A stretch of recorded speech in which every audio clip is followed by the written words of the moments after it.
How's it going, everyone? In today's video, I'll show you on how you can simply fix your MECCHA Chameleon low FPS lagging and stuttering.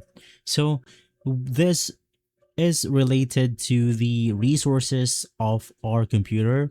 So to make sure that our game is not lagging, you want to close out background applications. So in my case, I have a lot of applications opened. For example, I have my CapCut, I have my Riot games and such. This will then basically consume resources that won't go ahead and allow games to run smoothly. So you want to go ahead and close out background applications such as maybe Discord if you are not using it. You have Riot games, maybe you could exit out your browser tabs and more. And you also want to update the graphics drivers for your graphics cards. So in my case, I'm using the NVIDIA GeForce 3060 Ti.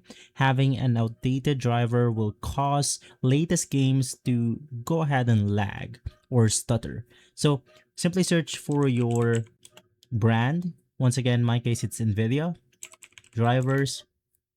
Head over to the official webpage, and then you just want to go ahead and look for the right model.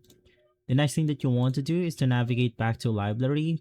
From here, you want to look for MECCHA Chameleon. Now let's use Apex Legends only as an example. Click Properties.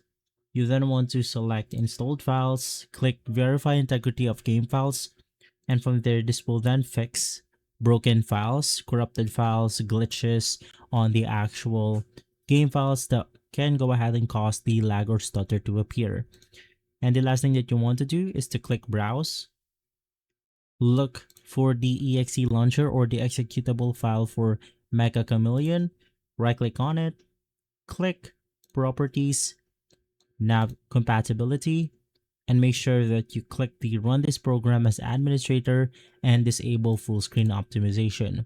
Click Apply, click OK, and from there you should be good to go.